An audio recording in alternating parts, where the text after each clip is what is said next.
Hey, what's up, everybody? It's Matt Johnson here. We are back with another episode of Real Estate Uncensored, and summer is fast approaching. We are already feeling it both along here in the San Diego area and up there in the Bay Area. Both Greg and I are broadcasting from our homes today. Our Greg homes. That's right. Greg has a new recording setup. He's very proud, and so I'm going to make him wait to introduce that to you guys, and I'm going to say a couple things first.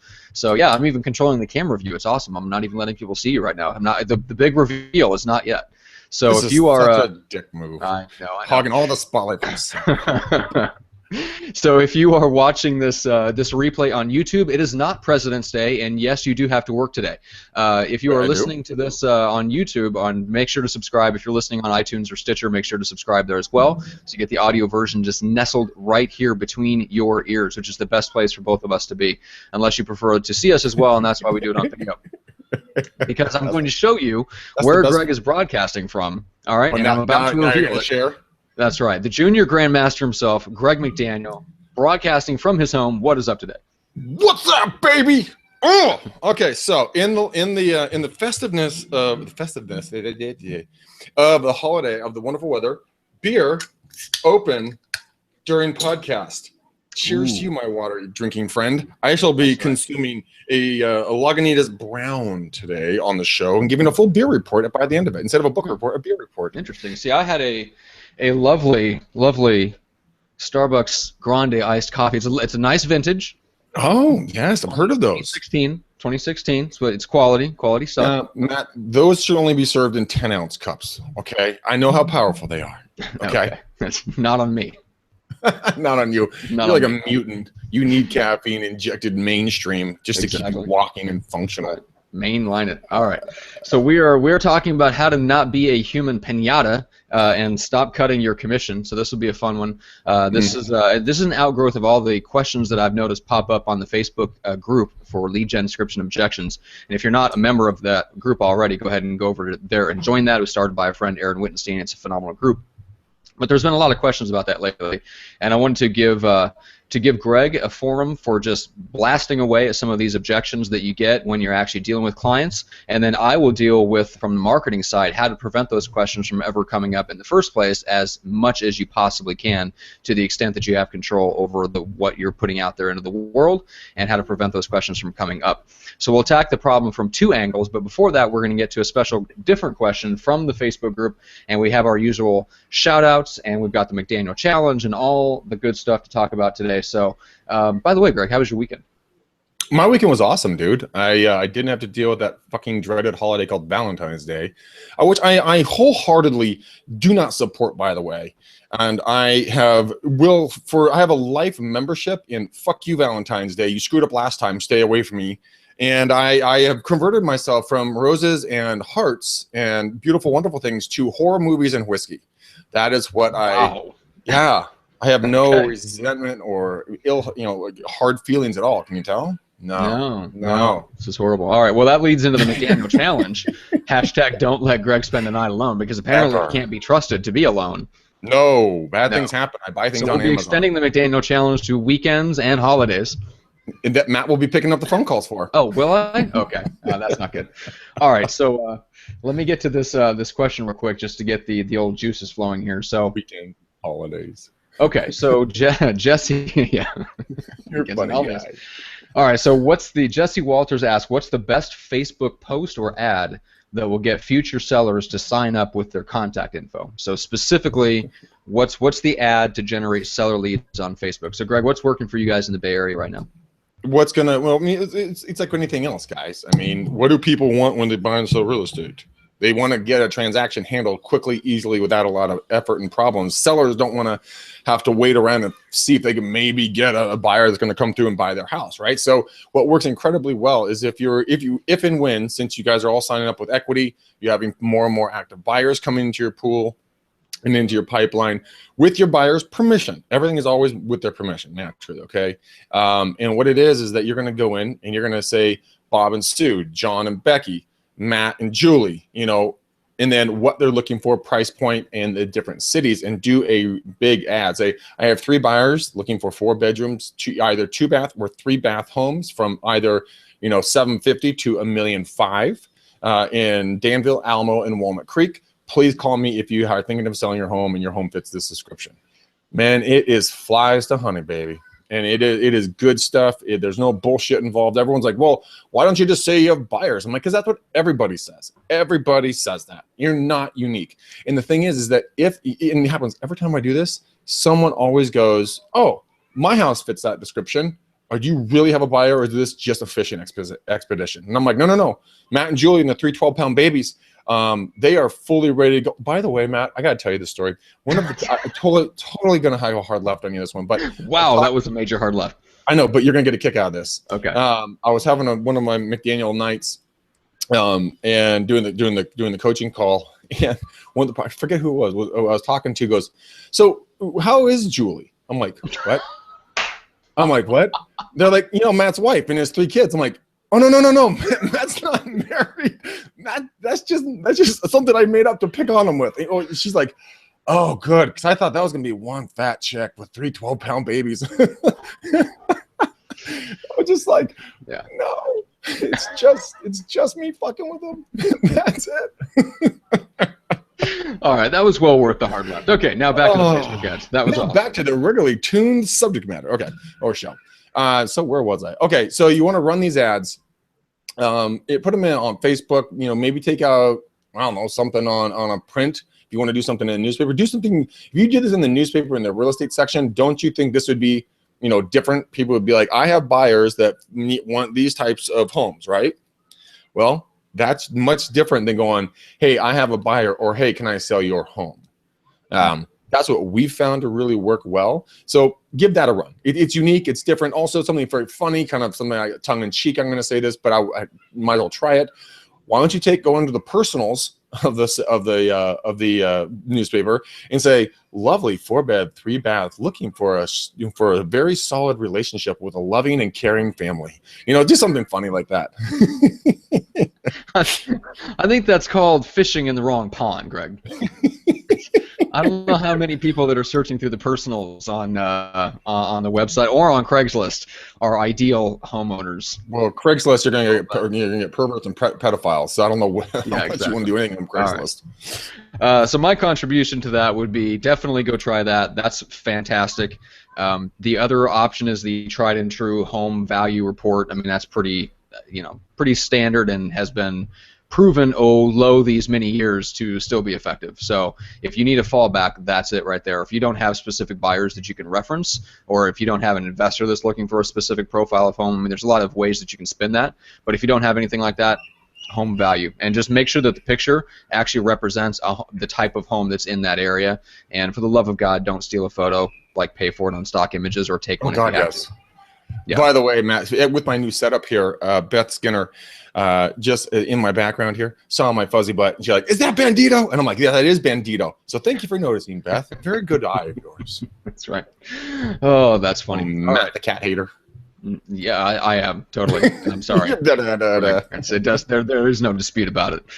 Okay, so let's say we give some shout outs. I have a shout out from Facebook. You have some shout outs. You're booked until like the end of time, but people need to take the McDaniel challenge and get on the list because you are booked out, I believe, through the end of this month. But you're booked. I'm solidly booked out through the end of this month. Absolutely. And there's always cancellations. You never know. Get on the waiting list. Anyway. Yeah, you get on the waiting list, or just book a day next month. I mean, yeah, that's right. That's a little bit more proactive. Yeah.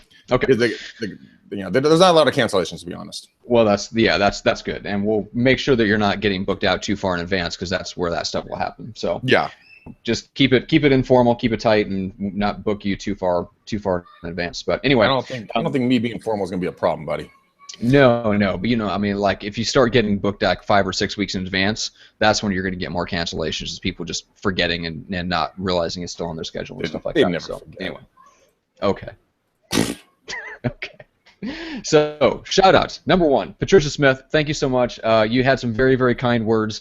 Patricia commented on one of your photos of your hobbit nesting there at the office. And Patricia says, thanks for your excellent work. My husband and I have already learned a great deal from your podcast and look forward to more. It was very, very nice of her to reach out and compliment the show. So thank you very much. And on my end, for the shout-outs, just a quick thank you to Viral Marketing for writing a check to make podcasts and hangouts like these happen.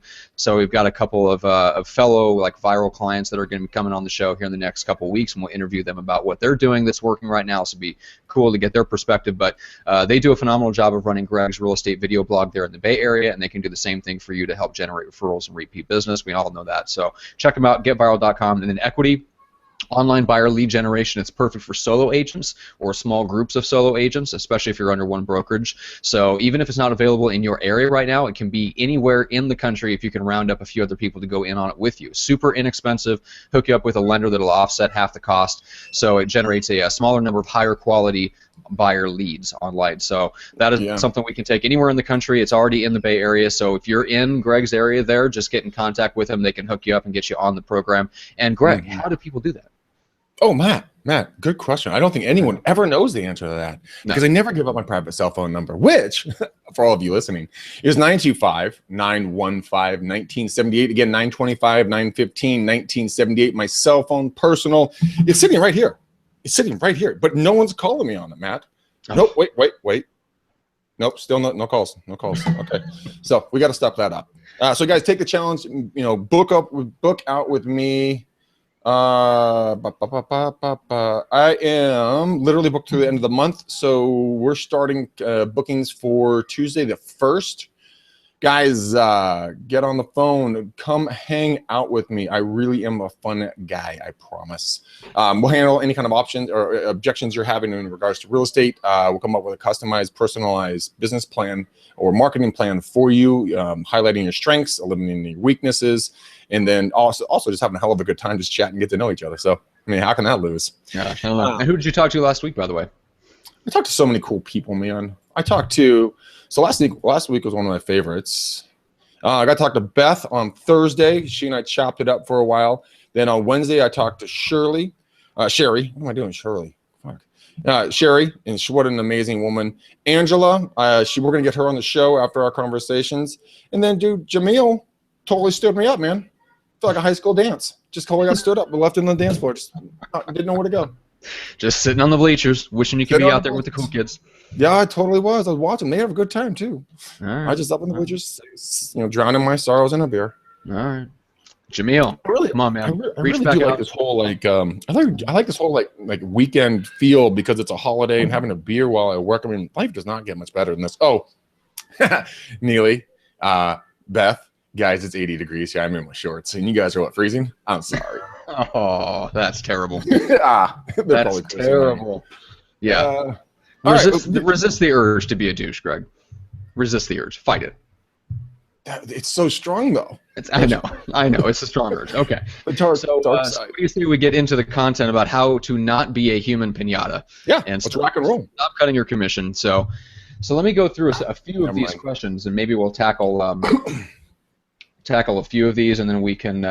So I'm going to go through, and we'll kind of do this however we feel like it. But Greg is going to talk about kind of the scripts and how to handle the specific objections that we've got that kind of cropped up that I've noticed on the Facebook group. And then I want to talk about 7 keys to preventing those questions from ever coming up in the first place. So this will be a fun one. So we're going to attack it both from the salesmanship side and from the marketing side. Sweet. Let's do it, man. Let's rock and roll. So we talked about, this is a question that came up, and I think we addressed it a little bit last week. Jay Oana asked, what are some of your success stories you use to defend your value and your commissions? We talked about kind of like how to use success stories and different things like that. Here, there was a couple of other really good questions I wanted to bring up.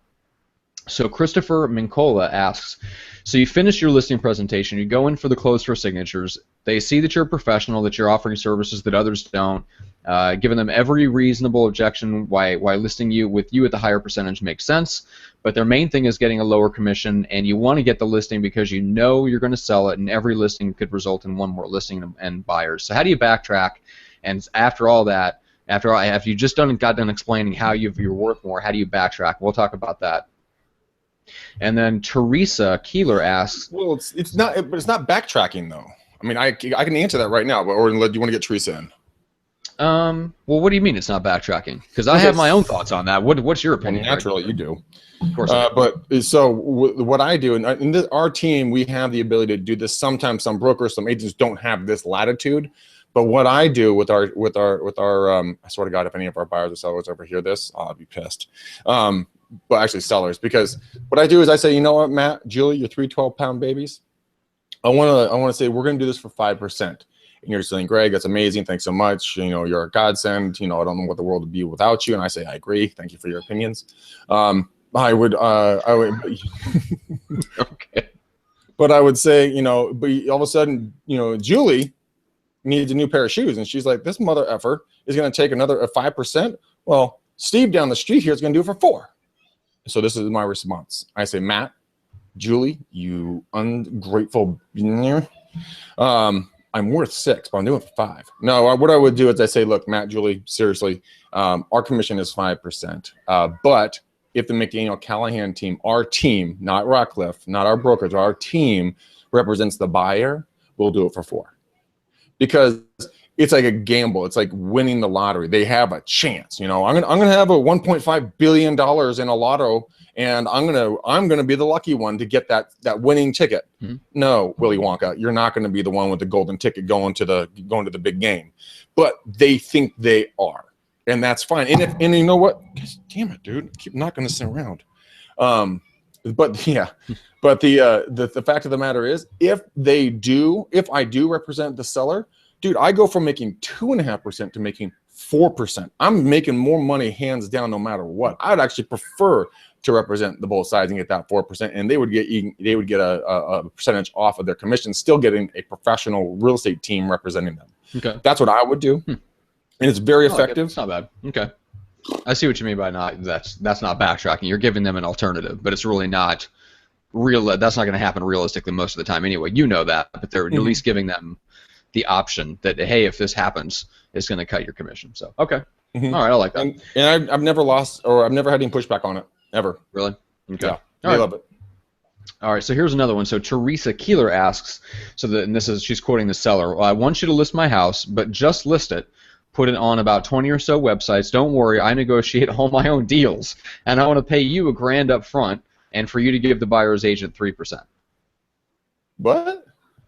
Yeah, so isn't that interesting? So the seller's basically making, like, she comes in there, gives a regular listing presentation. He shoots her back this kind of convoluted discount brokerage arrangement where she just puts it on the MLS and then syndicates it to however many websites, and then he will negotiate everything. Pay her a flat fee and pay the buyer's agent 3%. Walk away from that client. They are going to nickel and dime you to death. If you can afford it, stand up for your commissions and say, I completely understand and I respect your point of view on that, but that's not how I run my business. Let me explain to you how I run my business. You know what? My commission is 2.5%. What we pay the other side is completely between the two of us on what we want to offer them. Now, Matt, you know I've gone over this script a couple of times. Yeah, but just go over it again because people may have not caught that episode because it was just like a one-off question. That's horrible. They didn't see that episode? How could they have not seen that episode? I know there's some people, they're bad people. I don't know. They need to go to jail for that. It's criminal. Yeah, that's right. All right, so give me the script again for how you handle that. So the script is Matt, Julie, the 3 12-pound babies. What I would like to say to you guys, I want to explain to you how I work my business. Is that okay with you? Yes, yes, Matt. Greg, we'd like to understand how you run your business. Okay, thank you, Matt. I appreciate that. Now, my commission is 2.5%. That's what I charge for my side. And together, as a team, we can come up with whatever we would like to offer the buyer's agent to pay them for bringing in the buyers. What would you like to pay them? Typically, it's 2.5% to get the best, fastest, showings here. But we can offer them whatever you'd like. The lower we go, just keep in mind, the lower you go, the less incentive that agent is going to have their buyer come by and take a look at this home. But in today's day and age, Zillow, Trulia, Redfin, Realtor.com, all of our buyers are out there looking on those sites anyways, so it might not affect your bottom line in any ways. So what would you like to do? Again, mine is 2.5%. What would you like to pay the other side? Yeah. There is no negotiating, people. This is your income, your livelihood. This is what your kids and your spouse and everybody else around you depends on you, maybe more than others, to bring home the bacon, bring home the goods, bring home the grain, right?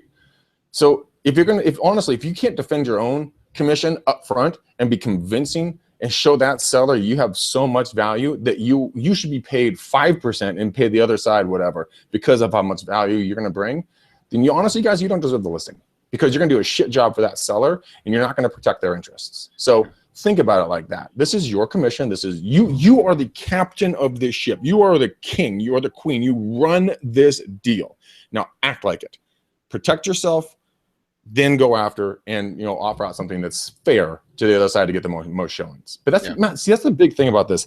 So many people do not honestly believe that they are in charge. They think, oh well, I work for my sellers, I work for do this, do that, or I work for my brokerage, and they make me do this. Bullshit. Yeah, it's true. You are driving the ship here, people. You have got to have ownership of that, and that starts with protecting your commission right off the beginning. So is Matt desperately reaching for something? I am. A book, as always. Sadly, not more Starbucks. Okay, so the Master. If anybody has not read this book, J. Abraham, Getting Everything You Can Out of All You Got, that mentality you talk about right there, Greg, that's probably the secret to everything. And just like success in life, success, any type of success in consulting or professional services, dude, it all comes down to that. And that's something that I learned the hard way, and I learned from watching Frank get viral and just ridiculous numbers of hours spent talking business with him. That was probably the biggest thing that came out of that, is the idea that you have this relationship with the client, right? You do not work for them. Your job is to lead them to get them the result that they are hiring you to get. Yeah. You're not taking the lead. They're hiring you to take the lead, and therefore you do what's in their best interest, and you lead them to do what's in their best interest, even if it's not the thing that they want to do necessarily. Well, they hired you to do a specific job. Hey, frozen face, what happened to you? Yo, frozen face. Not you. Yeah, no, I'm not getting it. Yeah. All right. You're back. But you're not. You're staring at me very awkwardly. Kind of like it's like you're very pissed about something, and you're gonna like walk over to me and take a swing at me. That's kind of look you have on this for all frozen face on the screen right now. But if everyone can hear us, let's just keep on going. Keep going. But this is odd just having you stare at me. Go. Keep going. What? Keep going. What? What do you mean with what? You were what? talking about how you're leading clients to get the results that they want. Oh, dude, we were all frozen face and shit. I didn't know who was on first. You lost your train of thought already? No, I lost. You were awkwardly staring at me because you're all frozen faced. Couldn't concentrate. It's very awkward. So what part did you hear last from me? Like literally when I turned it over and you started talking, you started cutting out. Shit. Well, I have no idea where that was in that whole conversation. Okay, so let's talk about, we'll get back to maybe the listing side of things, but let's quickly dip into the buyer side. So when you're talking about defending your commission, talk to me about how do you respond to the objection that buyers will bring you, which is, hey, I could go work with Redfin or I could go work with this other brokerage, and they give you a rebate. They give me, the buyer, a rebate on my, basically out of your commission. So how do you respond to it from that end of things when you really don't have like a whole, you can't do like a pre-listing package. Like it's a little bit harder to show your value when basically other companies are offering the same exact services, or at least that they appear to be, and then they're giving the buyer a big chunk of a rebate. Honestly, Matt, I've never had that problem. I've never had someone ask me for a rebate. There are certain ethnicities that will ask for that on a consistent basis. Like we talked about before, there are negotiating countries and non-negotiating countries. People from different parts of the world will have different attitudes on that. And my response is this. Look, guys, you're not paying me a commission. The seller is paying me a commission based upon the proceeds that are coming out of the sale of their home. What you are spending money on, you're paying for a product, a market-valued product. And so it is 100% free to use me. How is that a bad deal? And you know what? When I say that to them like this, like that, like, hey, look, you're not paying for me. I'm free. I'm literally free. I am getting paid by someone else. It is not coming out of your dollar. Well, Greg, gosh, but you're getting a lot of money to do this. I'm like, absolutely, I am. And that's because I've worked 16 years in this business. And I'm professional at doing this. And any monkey can do this, really. I mean, as long as you can open up a lockbox, I think Pierce calls them a door monkeys. Lockbox monkey? Like, door monkey or lockbox monkey or something. All they do is open the door. Yeah, no, dude, that takes no skill, okay? Any Joe can do this. And that's, I'm going to step on so many toes right now. That's where a lot of the discount brokers, Redfin and some other folks, those folks, there is no skill in being handed a client and being able to build a relationship and be a professional. Now, I'm not knocking any agent that's handed, leads, because I would love to be handed leads. Trust me, don't get me wrong. But if you're just going to open a door, then yeah, maybe your commission can be negotiated a little bit. But if you have any semblance of professionalism and you're going to take the initiative, maybe put buyer letters out, go door knocking, do cold calls, do networking. Guys, Mal, I've talked to you guys about the secret MLS that I'm aware of that you can get the buyers in front of. I mean, if you're going to do anything like that, then you deserve your full commission, and you need to, again, explain to them what you're doing. Because, dude, sending letters and doing these things is not cheap. It's not free. It costs money. So you need to let them know what you're doing for them. Yeah. Speaking of that, I'll talk about that because that goes back to. I mean, a lot of this stuff goes back to value. We'll get into that, but yeah, that's. I was just curious about that part of from the buyer side. So let's go back into the listing side of it. So what are some of the other objections that you get on the listing side of it in terms of commission? How do you overcome those? Oh, my aunt's gonna do it. Well, my son-in-law is gonna do it. Blah blah blah. That's a great one. Guys, look, scripts are good, but scripts are not going to get you out of every single scenario. There's some of them you're just not going to be able to win. I'm sorry. The son-in-law is going to do it for a total of 2.5%. He's going to take 0.5%, give the 2% away. Guys, say thank you very much. Very nice to meet you, Matt and Julie. I wish you all the best of luck and success in the sale of your home. And keep moving on, guys. Because if you try to outwit them, outsmart them, outscript them, and everything else, they're going to smell you a mile away going, this guy can't do it. And they're going to try to whittle you down even more. But the worst thing is, if the brother-in-law or the sister or mother or whoever ends up not doing it, well, their Thanksgiving just got a lot more awkward, okay? Because if I go to Matt, who's my brother-in-law, and Julie now just became my sister, that's odd. And I say, Matt, you're not going to represent me on the sale of my home. Well, now I get coal in my stocking, and maybe some strife between the husband and wife. Yeah, that's not true. Yeah, right. I was in an agent's office one time, and one of the team agents came in, and he'd been working a deal for his grandfather who was selling his home.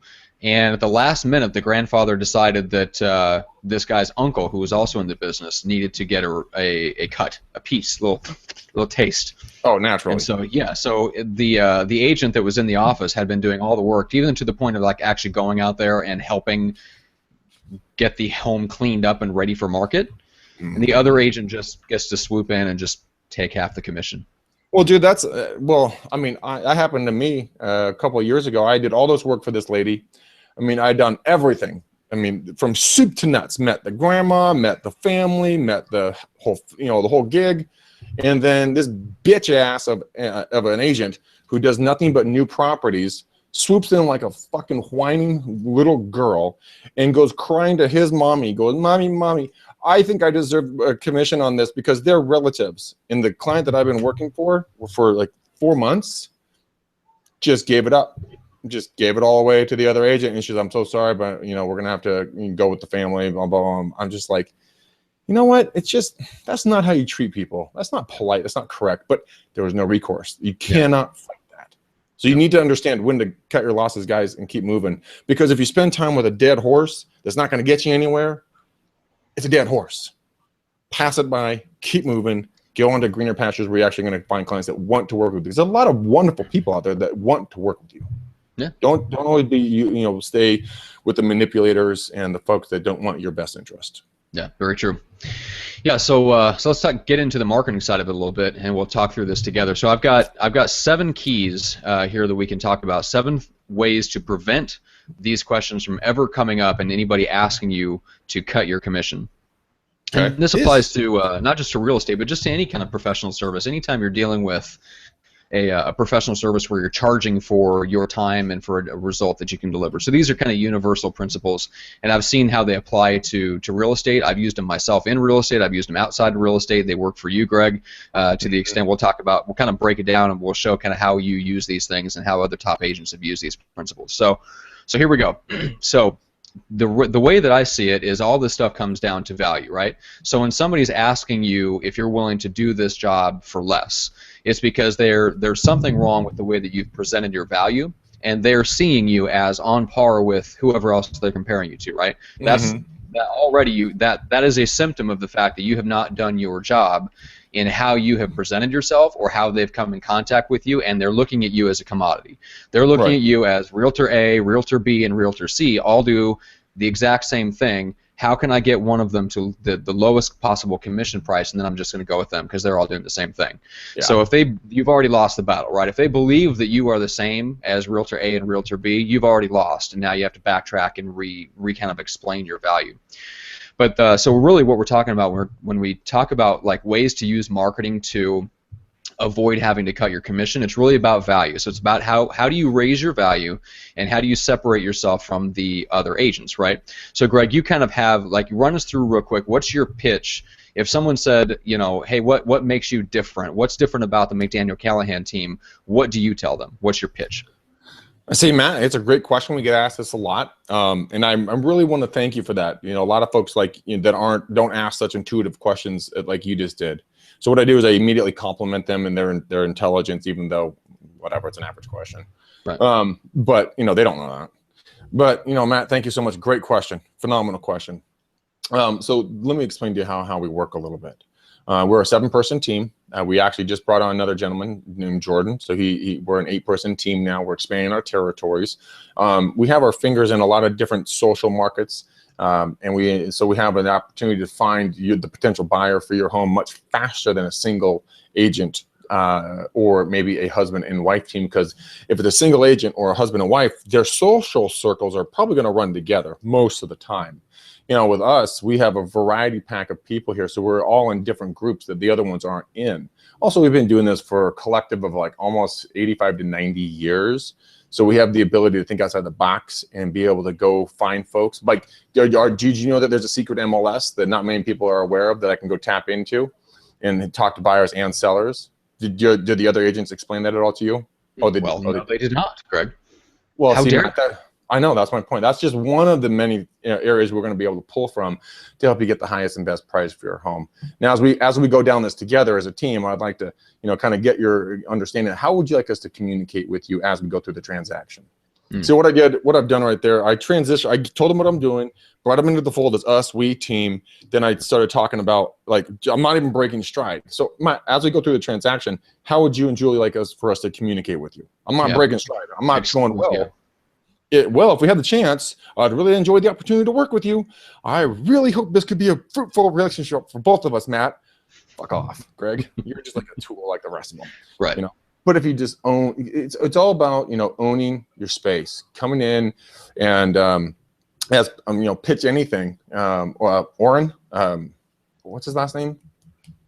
Oren, the author of Pitch Anything. But he talks about framing, walking in and setting your frame and having the more powerful frame. That's just your mindset, okay? Oren Claff. Oren Claff, that's right. And that's really what it is, guys. That's as difficult as it gets. Yeah. And there's a lot of things going on there. So I like I love the way that you started that off, which is, you know, I really appreciate that question. We get that a lot.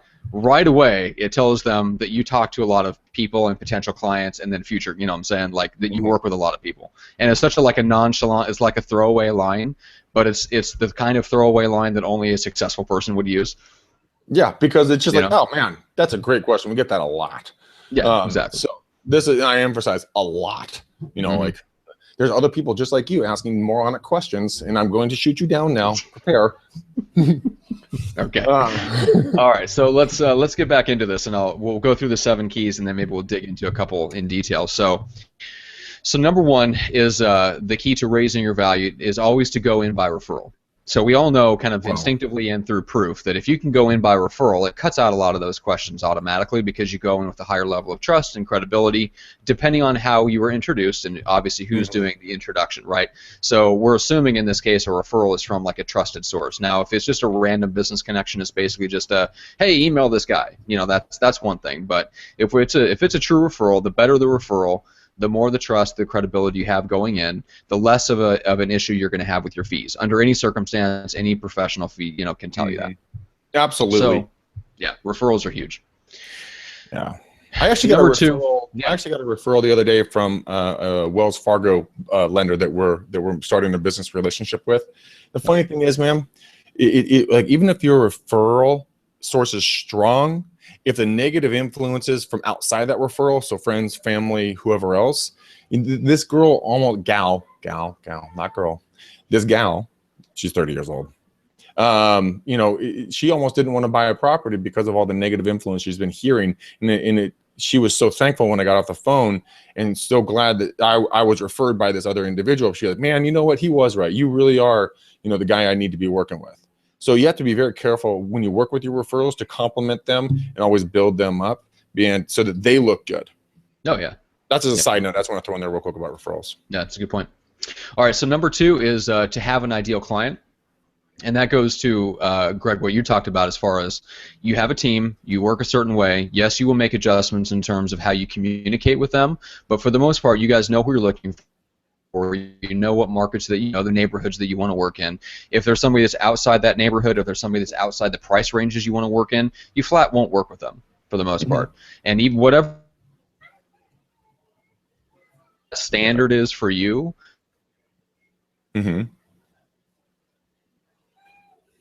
Matt, are you there, buddy? Yeah, I'm here. Can you hear me? There you are. Okay. You're back. All right, so we froze a little bit. So, so having an ideal client, right? So even if you can't work with all people that are your ideal clients, just putting that together, like John Lee Dumas talks about this, like having an avatar, right? Going and building that profile of the person that you want to work with, whoever that is for you, and knowing that going in advance gives you the ability to go into a interview situation, a listing presentation, a buyer consultation, whatever it is, and you're looking to see if they fit that ideal client profile. That is a completely different mental headspace than going in and trying to prove yourself that you're good enough to work with them. 100%. Because you're interviewing them as much as they're interviewing you. Because if they're just dicks, dude, you're not going to want to work with them unless you're hard up for cash and you need it and you're willing to do anything for the money. But as you get more successful and more, you know, higher client base that are referring you in, if someone's a prick, man, don't work with them. Refer them out to your worst enemy and call it a day. That's right. All right. Quite, yeah. Yeah. That's so. Anyone in the Bay Area, if they're listening, don't take a referral. Okay, so number 3. I have one in mind that I'd refer out to a few people, but I'm never going to say the individual's name.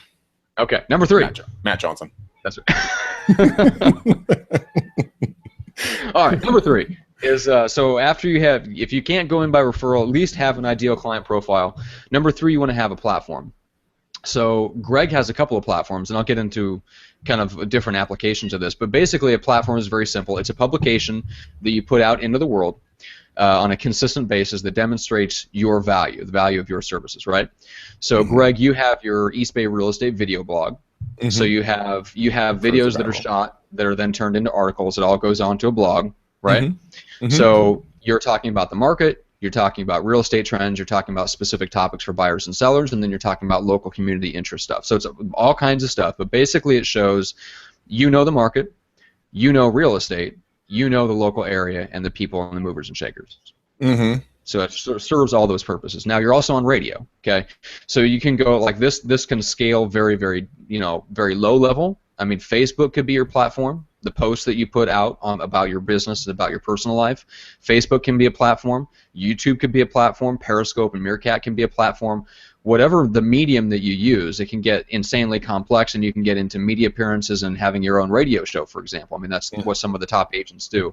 Once you hit that level, then you jump up, you keep leveraging up your media platform, right? But essentially it's doing the same thing. You're putting out content there on a consistent basis that shows the value that you bring to the world. Podcasting is another great one. That's why we do what we do. We love, we bring value. It shows what we do. It shows what we know and who we are, and we put it out consistently, day in and day out, 3 times a week. Like today is a holiday. I mean, when you and I are filming, we're not going to go out and have fun. No way, Jose. We're going to hear and grind it out for you guys. That pool down there is calling my name, but I said no for you. That's right. And that pool is calling my name, and I said no. Everyone in the wait a minute. All right, bye. We'll see you guys. Everyone in the East is like, fuck you guys. That's right. All right, so so that's have a platform. That's something that I think about and talk about a lot. That alone will take care of a lot of your issues. So let's move on to number 4 and 5. So number 4 is have success stories. So testimonials, case studies, online reviews, and ratings, right? Mm-hmm. So Greg, you have like Zillow reviews, you've got testimonials. One of the things that kind of is like a little side benefit of viral service outside of the videos is they'll actually call up your clients and they'll record an audio testimonial and they'll transcribe it, and then that goes on to your blog as well. Now this is stuff you can do by yourself. Like anybody can do this with Skype and a little cheap recording program. But it's not about that though, Matt. It's about the or you can do this, right? But I'm sorry, you froze up. I didn't know where you went. But I mean, it's the quality that viral. Well, I'm just going to plug viral because they do such a good job for us. Is that they make it such an enjoyable experience for your client that it really makes you stand out a little bit more, because like, oh my God, a professional interviewer is calling me from another company that they employ that do this and that and another thing. It's like, yeah, yep. It's a higher level of credibility. Yeah. It is. So if you want to have your mom call with a different name, that's fine too. That would be awesome. Hi, this is Becky. I work with Matthew. Matthew, come in here for dinner. Oh, that's enough out of you. Okay. So that's Greg's recommendation of the day. Have your mom call and gather your success stories. If you're broke as a joke, yeah, man, makes you look big. Fake it till you make it, baby. Yeah. But I mean, so like Jay Abraham talks about this. So one of the things that, well, the thing that he sends out, if somebody's interested in his mastermind program, and he's done this for years, what does he send out, Greg? You know what it is? It's a FedEx package. It's about 1.5 inches thick of nothing but testimonials. Damn. That's it. 1.5 inches thick. Print? How big's the print? That's like, well, each page is a testimonial. 12 to 14 print. Something. 72 print. Yeah, they're like reprints of emails and letters and stuff that he's got. Yeah, but that's the greatest thing. If you can walk into a listing presentation or a buyer consultation and you have testimonials from all of your past clients just about their experience, whatever it is, you can find some excerpt of something that they've said and get permission to use it. Obviously, we'll talk about, maybe we'll do an entire episode on how to gather testimonials. That's an art and a science in itself. But however you get them and use them in your marketing. So number 5 is have social proof. So this is something that you also do a good job of, Greg. So you're obviously on the radio. You are appearing alongside prominent lenders and other guests that are on that same radio show. You've been on local television. You've been on other local radio programs. You get out there and you go to events. You go to like the National Speakers Association meetings, and you're rubbing shoulders with other people in the Bay Area that are members of that. You're doing co-marketing videos with lender-vendor partners and other area businesses, right? So you're getting the social proof that comes from being perceived as like a mover and shaker by being on video or appearing on TV or radio with other people that are prominent in the business community. So there's different things like that you can do. And you can, like I said, all this stuff can be scaled down to very practical level stuff where you can just grab your iPhone and go out to a local business and interview the proprietor, the owner, the sales manager, or whatever. So you can. It doesn't have to be big. It doesn't have to be radio or TV. No, it doesn't have to be. I mean, you go out and get your iPhone, get a smart lav, which is a lavalier mic, the ones you clip on your shirt, for $60 or something. You get plug it into your smartphone. It's automatically high quality audio. You can clip on. You can use it as a mic and pass it back and forth, and bingo, you got high quality audio and video right then and there. Boom, bing, boom, boom. Yep. All right, so number 6 is have a system for everything. So if you are a consultant of any kind, and you are horrible at this, Greg, but fortunately other people around you are really good at it. AKA Matt. No, not me. I'm talking about in your real estate team. So you have Eileen, the steel trap. Yeah, you have Eileen, you have Chris, you have your dad, you have other people that are members of the team that are part of it. T maybe is not so much of the systems. No. We leave that to the the family, the apple doesn't fall far from the tree. Very, very close to the tree, actually.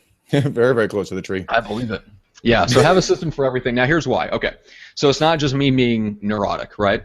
No. So when you're talking about as a consultant, as a salesperson, but more specifically as someone that's providing a professional service, the more that you have systems, it shows them, number one, at the very least, it shows them that you have put in the mental work and the mental effort to think about this stuff in advance and create a path to getting a certain result. That alone puts you miles ahead of other agents. Yeah, no, it really does, and it shows professionalism too. Professionalism, exactly, because you're focused on getting them the result that they want, and it shows that you have a system for getting them that result, whatever that is. So if one of the results that they want is they want to feel secure throughout the transaction, that you are handling their best interests and that they are taken care of, what better way to do that than with a communication system? Mr. and Mrs. Seller, we have a communication system. We like to touch base with you once a week. Obviously, we can keep in touch with you and handle emergency questions that come up during that time through other methods, and we can talk about how you'd like to communicate, whether it's through text or phone call. But every week, we would like to get on a phone call together, update you on what's going on with the showings, give you the feedback there, talk about what the market's doing, and review whether we need to make some price modifications. How would you like to do that? We can either do that over the phone, or I'd be happy to do a Skype, or even FaceTime and do more of a video session where we can see each other face to face. Yeah, but I mean, but before you do that, when you meet them right off the bat, you ask them how they want to be communicated. Do you want to do in-person meetings? Do you want to do emails, phone calls, text messages? And how often would you like those daily, hourly, as things happen? Or you just don't give a shit, just get the house sold? What would you prefer? And some of them will actually say, I just don't give a shit. I'm busy as all hell. Just make it happen. Don't screw up. Oh, right. Okay. But if someone's like, I have a client right now that, A to B, B to C, C to D, man, they update me every single day and let me know exactly where they are in the process. Personally, I don't need it that much, but they feel comfortable in giving me that information, even though I keep telling them routinely to go talk to Eileen, but they feel good about it. They feel comfortable. They feel secure with me knowing. Right. And that's really important, that they feel secure in the way that the communication, not only the way that you communicate to them, but how they communicate to you. Yeah. Yeah, and it's not just the communication system, although that is very important, but the other results that you're going for are things like showings. So you can talk about your system for gathering showing feedback and getting that back to the seller. You can talk about your marketing system. Everything is this, whether you want to call it a system or not, but if you really want to go in and take a listing, they have to feel very, very comfortable that you know what you're doing on the marketing side, because they believe, right or wrong, whether we know it's mostly the MLS and the price and the buyer's agent commission and all that stuff, they believe that you and your marketing expertise is what's going to get that home sold. So you need to show them the marketing expertise that's going to get the home sold. So whether that's swiping the 115 point or the 189 point or the 89 point or whatever, there's a ton of them out there. Grab one, make it your own, and make sure that you have a print off of it when you come to the listing appointment. That alone, again, will set you apart from other agents and very clearly demonstrate that you are not just a commodity. You're not going to do what the other agents are going to do. Now, if you genuinely have things that set you apart from all the other agents, by all means, tell them, hey, look, we do everything that every other agent out there says to do, plus here are the 5 things that make us different or where we go beyond what the other agents are going to do. We're going to make 400 phone calls around the neighborhoods. We're going to knock on 100 doors and invite them to a neighbors-only open house. Whatever it is, figure out what your system is for how you're going to list and market homes differently, and then be able to convey that and have it down in writing as part of your system. Absolutely, 100%. And like Matt said, show up to the CMA and just say, look, this is what we're going to be doing for you folks. And then just lay it down for them, because I guarantee you no one else is doing that, guys. No. And Matt, they're going to talk about how hardworking they are and how honest and how full, just chock full, overflowing, like a cup runneth over with integrity. Or bullshit, and whatever nobody it is. Cares. Nobody cares, and rightly so, because none of those things can be quantified. And if it's like who was it, Jenny Williams, that said if you have to tell people that you have integrity, you probably don't have any. That was a great quote. Yeah, that was. That's a killer line. You and I died laughing on that. We're like, awesome. That's so true. Love Jenny Williams. Okay, so number 7, ask questions. So Greg, I guarantee you, I've never seen you in a list presentation or a CMA, but I know this about you. When you go in, you don't just spout off, and you do not pitch them on trying to prove that you're good enough to work with them. You're going in and interviewing them about what their goals are and what they want to do, and then you're suggesting and giving them options on ways to get there, and one of those options is to work with you to get the home sold if they so choose, if that's the best thing that's in their best interest. You also go in and you talk about other options, Ben Smith with Real Wealth Network and 1031 exchanges and all these other, like, you have all these things kind of in your back pocket, and you're asking them questions to draw out what they're looking to do, draw out their goals, and then explaining to them how you might be able to help fulfill their goals. And if their goal is to get the house sold under the conditions that they want to get it sold in a reasonable amount of time, they want to sell it at market value and all these other criteria that you have for the types of clients that you want to work with, then you talk about, okay, well, here's how we would work together. That to me is a consultative approach by a real professional. Right. I go in and I do the takeaway method almost immediately. First, it's very simple, guys, but it's psychological. Everything I do is psychological in the benefit of the client and my pocketbook. No, I'm joking around. You guys know I always kid around. But when I get to the front door of a house, like a CMA or a listing presentation or something along those lines, like I did that today at 11:30. The guy called me back from cold calls a month after I did a cold call. Left a message. He called me back. He's like, dude, you hustle. I want you to come out and give me a value on my home. Show up at his house. And I say, wow, hey, nice to meet you. You know, Chris, was it Chris? I think it was Chris. I asked, may I come in? And then I asked, should I take my shoes off? You know, I'm doing small things to give them the psychologically the upper hand. And I say, wow, great house. Why are you guys selling? This is a beautiful home.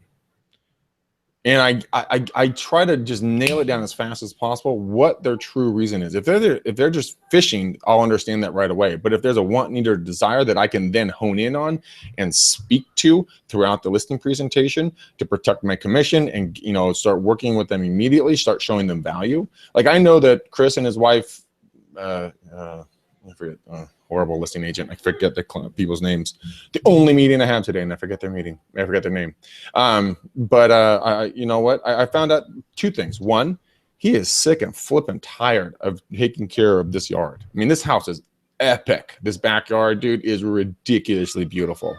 He's just done, man. He's just over it. So he wants a smaller house so he can just doesn't have to deal with anything. He doesn't need all the space. His daughters went to college. What I did, and I found this out, and I brought him, when I talked to him last week on Friday of last week, I went out and I proactively went out and hunted down rental properties because he's thinking about renting and then buying after the market's kind of cooled down. So I bought him a couple of rental properties that aren't on anything on a couple of these different third-party websites, printed the sheets out and brought it to him. Should have seen the look on his face.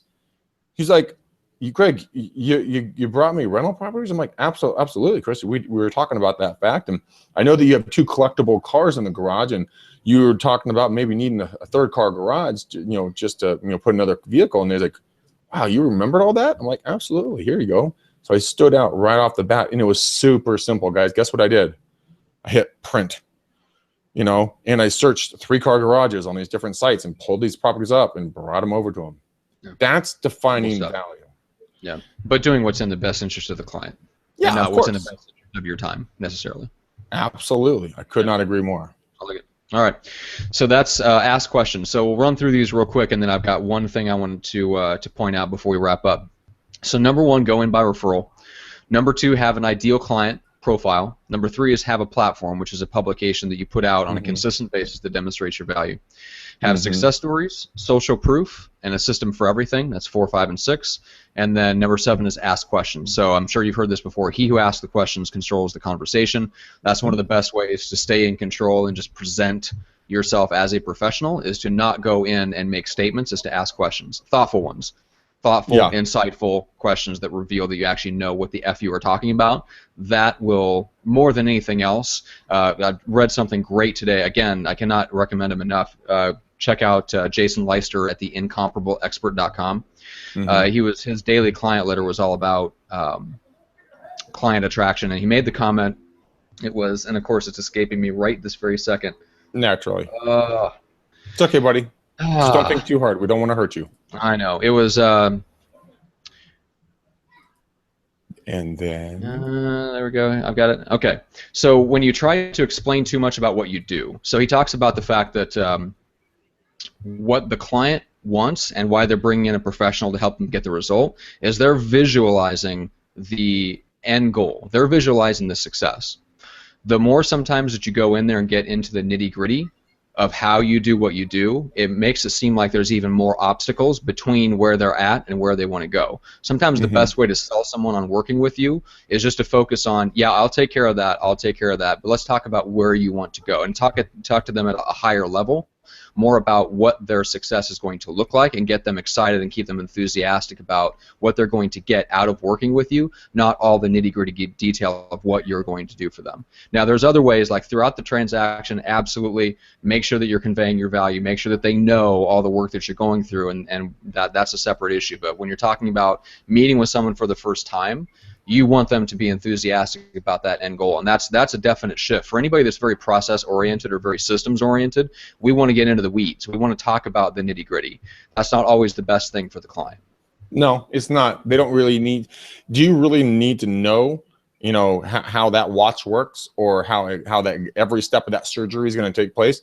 No. Make the watch work. Get me out of the surgery successfully. I don't give a shit about the rest of it. Yeah. And I mean, they are probably the exact same way, unless they're a high S. Yeah, and then, yeah, there's certain personality types you absolutely do want to go into the details with because they want to get into them. So feel them out. So that's all I've got.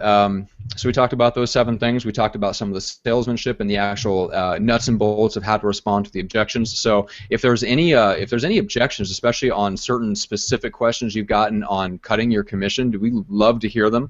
That way we can address them in maybe just handle them up front in one of our future episodes. So hopefully this has been helpful enough to talk about an overall approach and how to use marketing to prevent those questions, and then how to use salesmanship and scripting on the back end if they do come up, to handle them when they come up. But if there's other questions that we haven't really got to, or if they're just obscure, please comment on Facebook, comment on YouTube, or shoot them into to Greg. So how do people take the McDaniel challenge, Greg?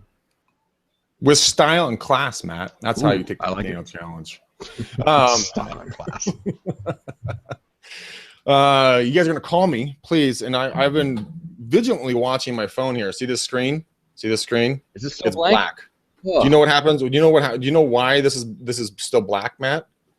Because no one has called you or texted you this whole hour. Horrible, man. Talk about the my ego is again.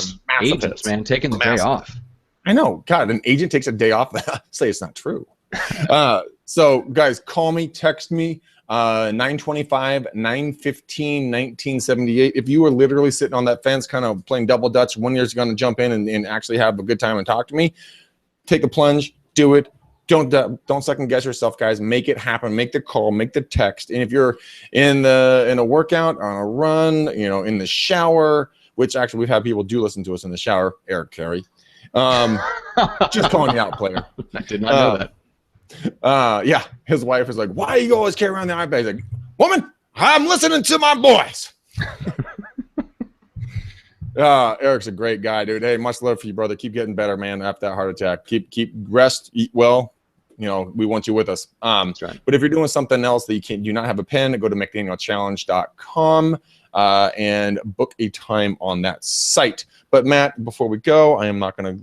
You know, I'm remiss not to give my shout outs because I was unable to because you didn't let me because you were being selfish. Speaking all of the about who you systematically named off all the people that you talked to last week. Yeah, last week I didn't talk about who I'm talking to today and what happened. Okay. You stole my thunder. I know. I'm sorry. I'm chatting with Norman tonight. I got Sal. He hit me up, and we booked a time to get a chat as well. He and his girlfriend are in the East Coast, and last night for Valentine's Day they were in New York City, and because it was so effing cold there, his phone literally shut off. I am sorry, Sal. I am actually sweating here right now on the show. Beth, amazing to talk to you. If you guys have not read Think and Grow Rich, which I have not until just now, and it's all I know, trust me, but it's all I am too, actually. But again, the old proverb, you know, when the student's ready, the teacher will appear, and that book is a lot different than I thought it was going to be, and I am profoundly pleased that I've decided to get off my duff and listen to it. Read it. Greg decided to get off his stuff and put his earbuds in and listen to it without audio. The difficulties. The difficulties. Really conquering your laziness. I saw this video of this cat, dude. He was laying next to his water dish, and the epic levels of laziness. He's taking his paw and dipping it in the water, and then licking his paws to get the water instead of just standing up and just. No, I refuse to encourage that. You cannot quote funny cat videos. I am sending you the cat video. No, I You will are going to reject watch it. it. I reject your Facebook message. I reject it. You're going to accept it and you're going to like it. Nope. Block on Facebook. You're blocked on Facebook. Guys, we are 1,179 people that have liked our YouTube channel. You guys are absolutely unreal. Yes. Matt Thank and you I so much. we jokingly we thought that maybe like in some alternate universe we'd get to 1,200 people by the end of February. Guys, you're going to make it happen for us. We are so blessed and privileged to have you. Yes. Privilege to have you guys as listeners. Please know how much that we appreciate you, how much we value you, and how much we really enjoy bringing value into your life, into, as you would say, Matt, nestled in your earbuds. That's right. Nestled right between your ears. That's right. 3 times a week, making it rain for you. And so, guys, continue to help us grow the show. Tell a friend, tell a family member. Tell your whole office if you really feel like it. That's okay with us. If they can get value out of it, guys. We're also still taking booking dates to go speak. Matt, I think we have a couple of opportunities. We're going down. I think we're going to talk with Trey. We're going to talk in LA and Long Beach. And I'll be speaking with Jeff Cohn in Montreal in March, I think. So that'll be fun. Speaking to a group of like 300 agents there. So yeah. You guys are run up the chain to your brokerage or your team leader, whoever's in charge of having people come in. But if you want us to come in, talk about high-tech, high-touch prospecting or any of the other topics that we talk about on the show, we would be more than happy. We'd love to get out there and meet you guys in person. Yeah, press the flesh, buy you guys a beer, have some fun, and relax. Yep. So we're back here on, speaking of topics, we're back on Wednesday of this week with a show called Apps and Resources for the Tech-Savvy Agent. So one of Greg's mini notebooks there at the office where he nests like a hobbit are all the resources that he's accumulated over the past couple years of teaching the AIM class there at the brokerage. And he's got a ton of stuff to share, even stuff that he's forgotten about and does not use in his business because he is horrible at that. Yep. And that would be a system, make a system out of it. That would be a system. Oh, it's got to be a system, Craig. If it's not a system, it's a project to install a system. That is the deal. And then I hear a project to install system, and my feet start sweating, my back of my hair starts standing up on my neck, and I'm like, oh no! So I gotta go. I got a thing in a place, people. All right. So we will see you guys back here on Wednesday. Until then, thank you so much. If you're watching this on YouTube, make sure to hit subscribe. If you're listening on iTunes, and this is a couple weeks down the road, we apologize for the little blip in getting episodes to you on iTunes. There's some technology issues and some issues with the internet in the Philippines and all that, where our assistant is and doing all of our audio editing. So we're working as best we can to get all the episodes up on iTunes and Stitcher. And I've noticed myself that Stitcher itself has been down for the last 3 or 4 days. So I apologize if anyone's trying to listen to us through that avenue and has not been able to. That is partially due to Stitcher itself. So Matt, keep that in mind, guys. If we don't get this to them, Matt, this is like not getting water to people. I know. This is a dry and a thirsty land. I know. That's right. So listen to Stitcher. Get your shit together. We got people that are wanting and needing some goodness. That's right. All right. Well, with that, we'll be back in a couple of days with more goodness. Yeah, guys. Thank you so much. All right. See you guys later. Bye-bye.